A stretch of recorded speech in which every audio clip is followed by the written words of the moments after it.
Good morning students. बातें कर रहे थे बीएससी पार्ट सेकंड में अपन ने कुछ बातें कर ली थी, कुछ बातें बाकी थी। किसकी बातें कर रहे थे गुरुजी? अपन जो बात कर रहे थे वो बात कर रहे थे अपन प्रोटॉन एफिनिटी की। ठीक है, प्रोटॉन एफिनिटी की बात कर रहे थे। प्रोटॉन एफिनिटी को हिंदी में बोला था मैंने प्रोटॉन बंधुता। क्या बोला था? प्रोटॉन बंधुता। ठीक है, मतलब गुरुजी प्रोटॉन का मतलब होता है बेटा H प्लस का एडिशन। ठीक है, कि H प्लस का एडिशन। ठीक है, ये बातें अपन ने कर ली थी। मैंने ये बताया था कि जो तेरी पीरियोडिक टेबल होती है, कौन सी बेटा? Periodic table. उसमें क्या पढ़ा था अपन ने? जो पीरियोडिक टेबल होती है, ठीक है, उसमें दो बात करते हैं अपन, अप टू डाउन। ठीक है, ऊपर से नीचे जाने पर जो प्रोटॉन एफिनिटी होती है उसका मान क्या होता है? डिक्रीज होता है। एक बात और बताई थी, लेफ्ट से राइट जाने पर जो प्रोटॉन एफिनिटी का मान होता है वो इंक्रीज होता है। ये बात बताई थी। इसका आंसर क्या बताया था? इसका मोटा मोटा आंसर बताया जाए कि जो तेरी प्रोटॉन एफिनिटी होती है ये डायरेक्टली प्रोपोर्शनल टू होती है इलेक्ट्रोनेगेटिविटी और इनवर्सली प्रोपोर्शनल टू होती है 1 अपॉन साइज। ठीक है, ये मोटा सा रिलेशन तेरे को याद करना। उसके आधार पर तू 2-4 क्वेश्चन तेरे जो बनते हैं एग्जाम व्यू से वो तू आसानी से कर सकता है। ठीक है बेटा जी। अब वो कौन से क्वेश्चन होते हैं मैंने बताया था तेरे को, कल करा भी दिया था 2-4 क्वेश्चन। ठीक है, वो कौन से क्वेश्चन है, कौन से नहीं है, किस टाइप से क्वेश्चन पूछते हैं, किस टाइप से नहीं पूछते, उनके बारे में सोच ले एक बार के लिए।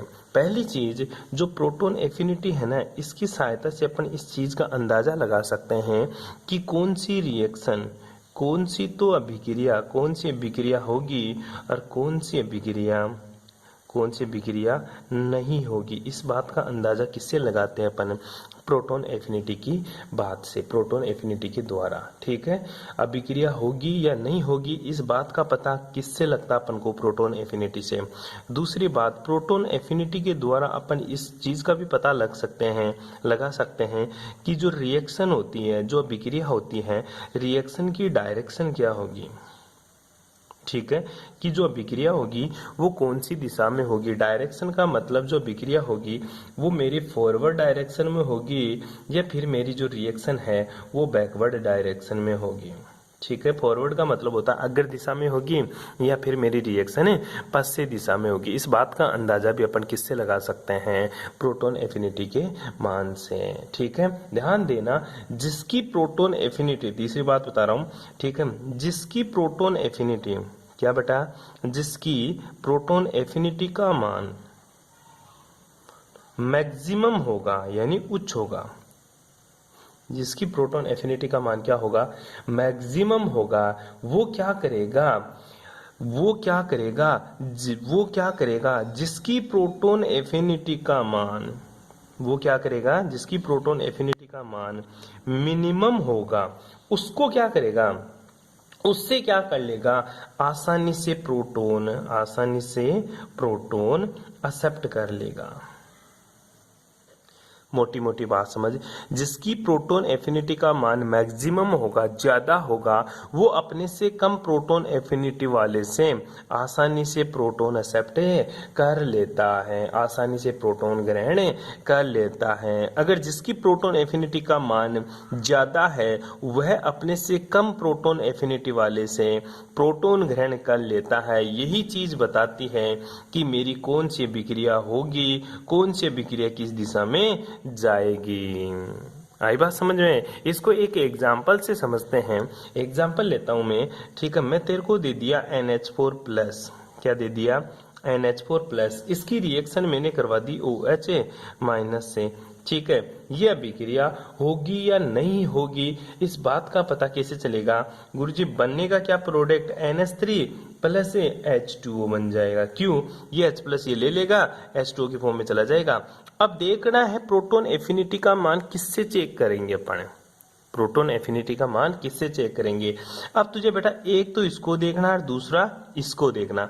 OH की जो प्रोटॉन एफिनिटी होती है, ठीक है, उसका मान होता है 1635। कितना होता है? 1635। और NH3 की जो प्रोटॉन एफिनिटी का मान होता है 853 होता है, 853।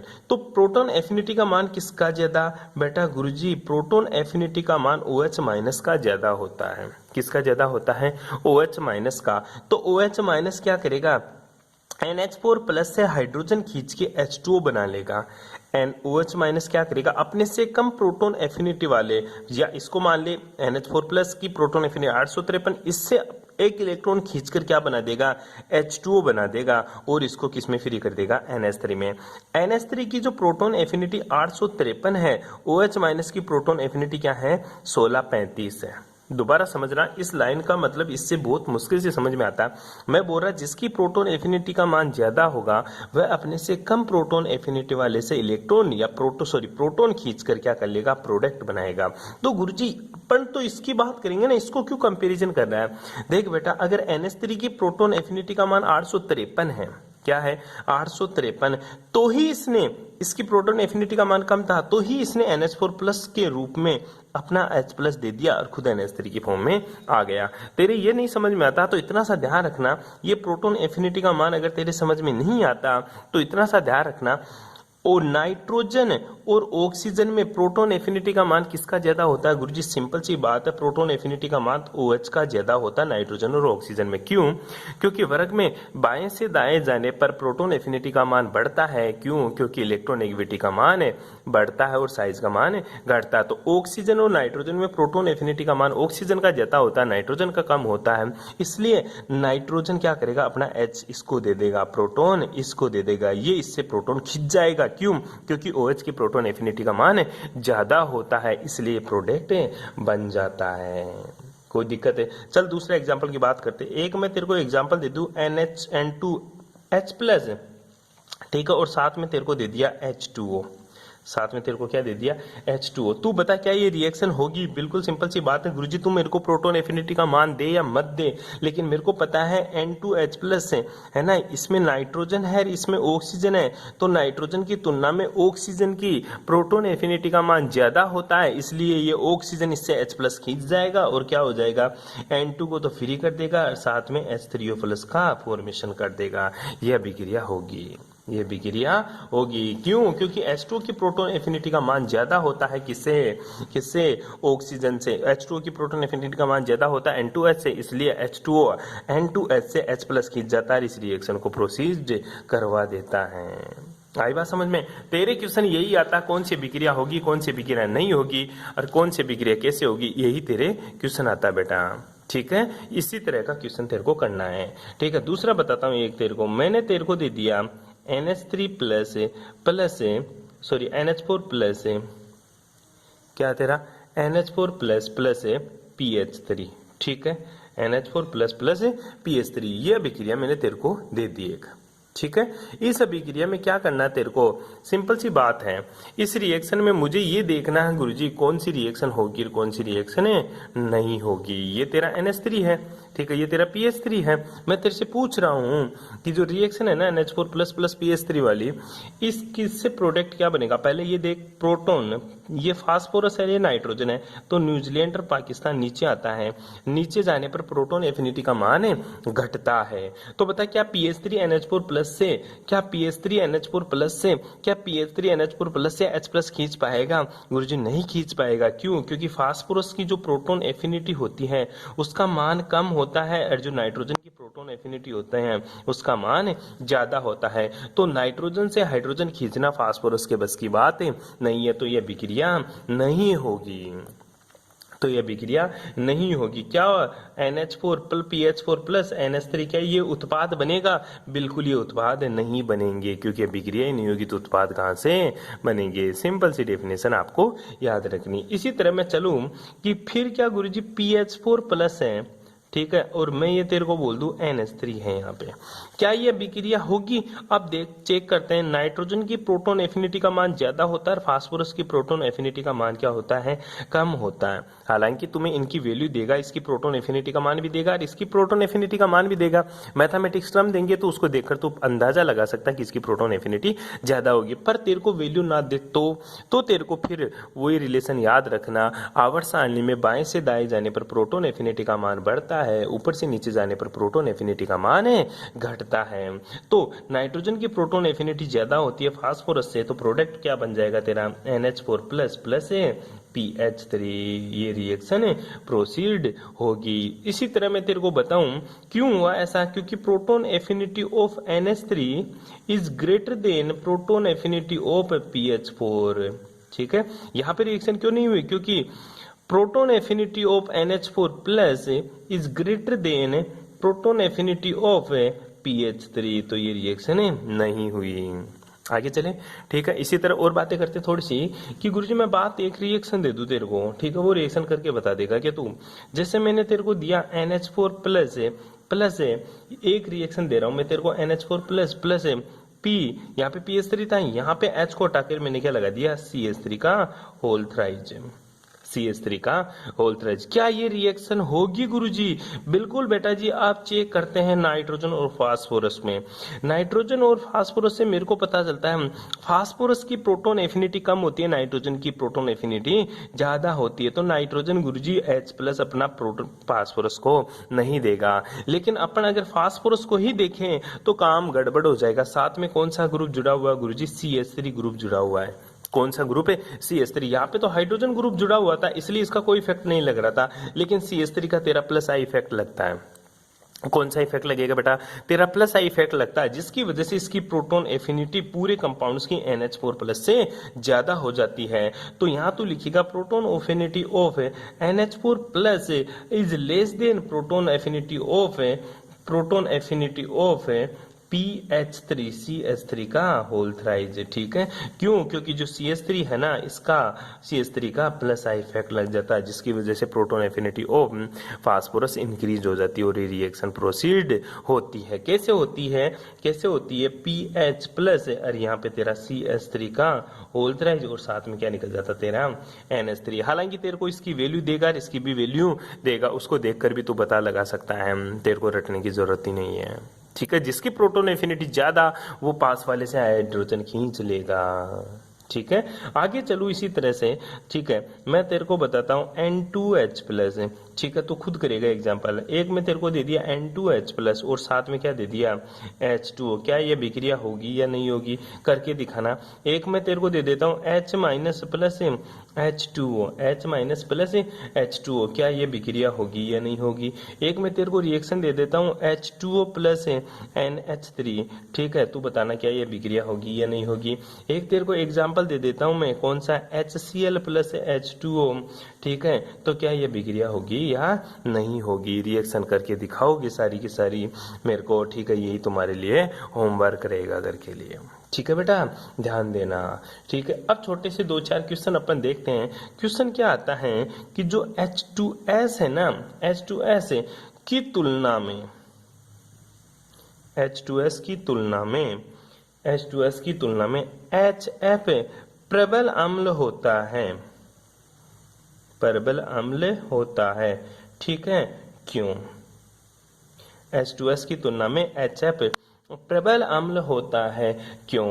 याद करो, F माइनस की जो जल योजन उष्मा का मान है ना, वो SH माइनस की जल योजन उष्मा से अधिक होता है, जिसके कारण जलीय विलयन में HF का वियोजन H2S से अधिक होता है। और वियोजन की मात्रा बढ़ने से वियोजन स्थिरांक के A का मान बढ़ता है तथा P के A का मान घटता है, जिसकी वजह से H2O की तुलना में HF ज्यादा अम्लीय होता है। सिंपल सी बात होती है, HF का वियोजन स्थिरांक, HF का वियोजन स्थिरांक।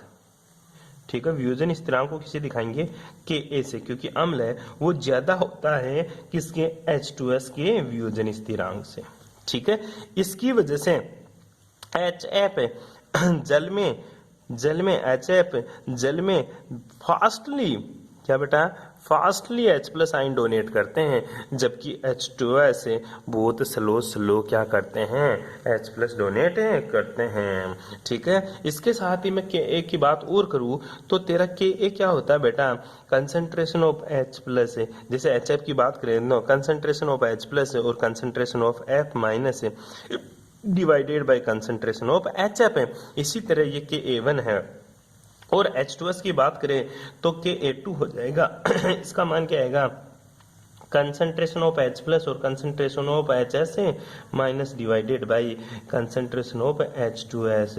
ठीक है, तो यहाँ पे क्या है, Ka1 इज ग्रेटर देन होता है Ka2, इसलिए इसका वियोजन ज्यादा, तो इसका वियोजन ज्यादा तो एसिडिटी ज्यादा, Ka इंक्रीज तो एसिडिटी DTV क्या होती है गुरुजी, इंक्रीज होती है।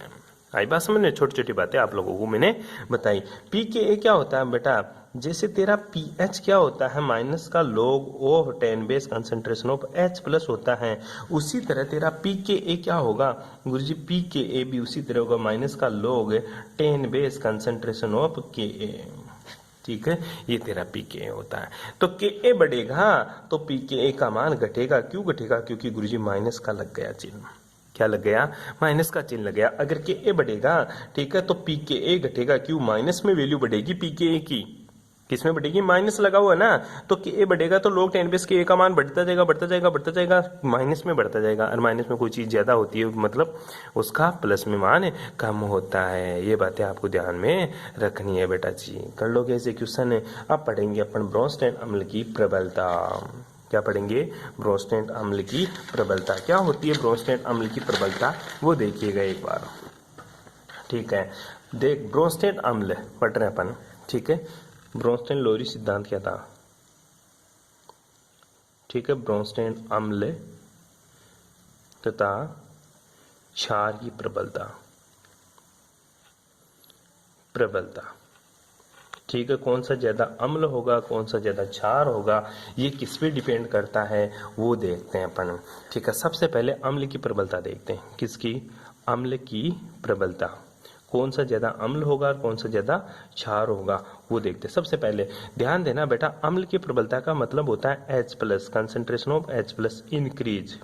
ठीक है, तो क्या हो जाएगा, Ka का मान क्या हो जाएगा, इंक्रीज हो जाएगा। कंसंट्रेशन ऑफ H+ का मान इंक्रीज तो Ka का मान इंक्रीज। अगर कंसंट्रेशन ऑफ H+ इंक्रीज तो pH का मान क्या हो जाएगा गुरुजी, डिक्रीज हो जाएगा। अगर Ka का मान बढ़ेगा तो तेरा pKa का मान क्या होगा गुरुजी, घटेगा। तो ध्यान दे, मोटा मोटी इससे ये चीज कैसे आई, क्योंकि तेरा pH क्या होता है, pH होता है माइनस का log 10 base concentration of H+। ठीक है, अगर मैं H+ की वैल्यूडिटी बढ़ाऊं, इसकी वैल्यू बढ़ाऊं तो ये नेगेटिव में बढ़ेगी, नेगेटिव में बढ़ना का मतलब pH का मान क्या हो जाएगा, घट जाएगा। ठीक है, और इसी तरह अगर Ka का मान क्या होता है, Ka का मान होता है माइनस का log 10 बेस, यहाँ पे सॉरी pKa का मान, सॉरी pKa, ठीक है, ये तेरा Ka, अगर Ka की वैल्यू बढ़ाता हूँ तेरा pKa का मान क्या होगा, घट जाएगा। यही अम्ल की प्रबलता को शो करता है। तो देख, तेरी जिंदगी में एसिडिटी और बेसिडिटी का क्रम तू कभी नहीं भूलेगा, आज ही याद कर ले। ठीक है, मोटा मोटा साइड में कॉपी में कहीं लिख लेना। तेरी जो एसिडिटी होती है ना, नोट्स में नहीं मिलेगी ये बात। ठीक है, तेरी जो एसिडिटी होती है ना, ये डायरेक्टली प्रोपोर्शनल टू होती है H+ आयनों के। किसके प्रोपोर्शनल टू, H+। अगर H+ आयनों की सांद्रता बढ़ती है तो एसिडिटी बढ़ती है, और जो H+ होता है ना, ये इनवर्सली प्रोपोर्शनल टू होता है किसके, pH के। बताया अभी, pH घटेगा H+ बढ़ेगा तो pH घटेगा। और ये डायरेक्टली प्रोपोर्शनल टू होती है किसके, Ka के। किसके बेटा, Ka के। और इनवर्सली प्रोपोर्शनल टू होगी 1/pKa के। किसके बराबर है, इनवर्सली प्रोपोर्शनल टू pKa। बस ये याद रख लेना, तेरे को एसिडिटी का ऑर्डर कभी जिंदगी में गलत नहीं होगा तेरा। क्या, कभी जिंदगी में गलत नहीं होगा तेरा एसिडिटी का। ठीक है, आई बात समझ में। अब बात आती है गुरुजी Ka क्या होता है। ये Ka बेटा स्थिरांक होता है। जैसे मैं एक एग्जांपल ले लूं, तेरे को HCl लिया, इसको मैंने किस में डाल दिया, पानी में। किस में डाल दिया, पानी में। जब ये टूटेगा, ठीक है, जब ये टूटेगा तो क्या बनेगा, H3O+ प्लस Cl माइनस। और ध्यान देना, जो H2 है ना, ये किस में है, एक्सिस में, मतलब बहुत अधिक मात्रा में इसके कंसंट्रेशन का रिएक्शन के ऊपर कोई प्रभाव नहीं पड़ता। ठीक है, तो अम्ल का जो वियोजन स्थिरांक है, अम्ल का वियोजन स्थिरांक, अम्ल का वियोजन स्थिरांक क्या होता है? अम्ल का वियोजन स्थिरांक गुरुजी Ka होता है। क्या होता है तेरा? Ka। जो अम्ल का वियोजन स्थिरांक वो क्या है? Ka। वो क्या होता है? Product upon reactant. प्रोडक्ट की कंसंट्रेशन क्या है गुरुजी? H3O प्लस है, ठीक है, और क्या होगा तेरा? Cl माइनस, डिवाइडेड बाई क्या होगा? HCl की कंसंट्रेशन। अच्छा गुरुजी H2O क्यों नहीं दिया? H2O तेरा एक्सेस में है, बहुत अधिक मात्रा में है, तो इसको लेने का कोई फर्क नहीं पड़ता। आई बात समझ में? इसका लेने का कोई प्रभाव नहीं पड़ता। अगर इस रिएक्शन के लिए यदि मैं कंसंट्रेशन ऑफ H3O प्लस बढ़ाऊं, ठीक है, कंसंट्रेशन ऑफ H3O प्लस बढ़ाऊं, ठीक है, या फिर इसी बात को मैं बोल सकता हूँ गुरुजी H प्लस बढ़ाऊं, H3O प्लस को H प्लस ही तो बोलते हैं, तो ये चीज बढ़ाता हूं, तब क्या होता है? देन Ka का मान क्या होता है? बढ़ेगा। और Ka का मान बढ़ता है तो क्या होगा? एसिडिटी बढ़ जाएगी। आई बात समझ में? कोई दिक्कत नहीं आता कि अब मैं क्षारों की बात कर लूं, किसकी बात कर लूं? क्षारों की। अब क्षार क्या होते हैं तेरे? बेस, ठीक है, क्षार की प्रबलता, ठीक है, क्षार की प्रबलता के बारे में थोड़ी सी बातें करते हैं। क्षार की प्रबलता की बात बताऊं तेरे को, तो क्षार क्या होता है? जैसे तेरा NH3 हुआ, क्या हुआ तेरा? NH3। अगर इसको मैं किस में डाल दूं? H2 पानी में डाल दूं, किस में? पानी में डाल दिया, H2 में, ठीक है, तो ये क्या हो जाएगा तेरा? Kb। B का मतलब होता है बेस, A का मतलब होता है तेरा एसिड, ठीक है। तो क्या क्वेश्चन बनेगा गुरुजी? NH4 प्लस है, प्लस है OH माइनस, ठीक है। तो जो तेरा Kb होगा क्षार का वियोजन स्थिरांक, किसका वियोजन स्थिरांक? क्षार का वियोजन स्थिरांक, ठीक है, वियोजन स्थिरांक Kb किसके बराबर हो जाएगा? कंसंट्रेशन ऑफ NH4 प्लस है, प्लस OH माइनस के, ठीक है, डिवाइडेड बाय क्या लिखूंगा? NH3, ठीक है, NH3, और एक्सेस में क्या है मेरा? जल। तो जल को लिखने की जरूरत नहीं है। अगर मैं OH माइनस, ठीक है, इंक्रीज करता हूं, ठीक है, OH माइनस इंक्रीज करता हूं, ठीक है, तो Kb, OH यहाँ पे OH माइनस इंक्रीज किया तो Kb का मान भी क्या होगा? Kb का मान भी गुरुजी बढ़ेगा। अगर इसको बढ़ा देता हूँ OH माइनस को, तो Kb का मान भी बढ़ेगा और बेसिसिटी का मान भी बढ़ जाएगा, ठीक है। तो ओवरऑल रिजल्ट क्या याद रखूंगा गुरुजी? जो मेरी बेसिसिटी होती है ना, ठीक है, जो मेरी बेसिसिटी होती है ये डायरेक्टली प्रोपोर्शनल होता है OH माइनस आयनों की सांद्रता, इनवर्सली प्रोपोर्शनल होती है 1/POH। किसके रे बेटा? 1/POH। जैसे pH होता था वैसे तेरा POH होता है। डायरेक्टली प्रोपोर्शनल होता है किसके? Kb के, और इनवर्सली प्रोपोर्शनल होता है 1/Kb के। बस ये बात तेरे को फिर से याद रखनी है मोटा मोटा, ठीक है, कर लेगा इसी तरह। अरे कोई प्रॉब्लम तेरे को? अब अपन ऑर्डर की बात कर लेते हैं, एसिडिटी और बेसिसिटी के ऑर्डर्स की, ठीक है। जैसे मैं तेरे अम्लों की जल में प्रबलता का कर्म, ठीक है, अम्लों की जल में प्रबलता का कर्म है, अम्लों की जल में प्रबलता का कर्म क्या होता है? अम्लों की जल में प्रबलता का कर्म वो देखते हैं एक बार के लिए। जैसे सबसे ज्यादा जो एसिडिटी होगा ना वो HClO4 होता है, ठीक है। उसके बाद में जो एसिड होता है ना वो HCl होता है, याद कर लेना, रट लेना इसको। फिर तेरा HNO3 होता है सबसे ज्यादा। फिर उसके बाद में कौन आता है? तेरा H2SO4 आता है। फिर कौन आता है गुरुजी? HSO4 माइनस आता है, ठीक है, या इसको तो याद करे तो करे, नहीं मत करना। HF आता है फिर, ठीक है। फिर कौन आता है गुरुजी? फिर आता है बेटा तेरा H3PO4। फिर कौन आता है गुरुजी? मेरा NH4 प्लस एसिड होता है। फिर कौन आता है? OH माइनस एसिड होता है, ठीक है। तो ध्यान दे, इधर से इधर जाएंगे, ठीक है। इस लाइन में अगर मैं इधर की बात करूं, इधर से इधर आ रहे हैं अपन, ठीक है, इधर आ रहे हैं, तो हो क्या रहा है गुरुजी? कि एक का मान क्या हो रहा है? घट रहा है, ठीक है। PKA का मान क्या हो रहा है गुरुजी? बढ़ रहा है। तो बता एसिडिटी क्या हो रही है गुरुजी? घट रही है। और बेसिसिटी बढ़ रही है गुरुजी। जहाँ एसिडिटी घटेगी वहां बेसिसिटी बढ़ेगी। इसी तरह मैं एक और एग्जांपल दे दूं, जैसे HF, HCl, HBr और HI, ठीक है। इसका क्वेश्चन है, ठीक है, किसमें अरेंज करना? Arrange in acidic strength order. ठीक है, कौन सा ज्यादा अम्ल होगा, कौन सा उसके जो ज्यादा अम्ल होगा उसके अकॉर्डिंग इनको अरेंज करके आप मेरे को दिखाओगे। ठीक है, HF और HI तक कौन ज्यादा एसिड होगा और कौन ज्यादा बेस होगा वो मेरे को आप बताओगे। बाकी की बातें करेंगे नेक्स्ट क्लास में। Thanks for cooperation.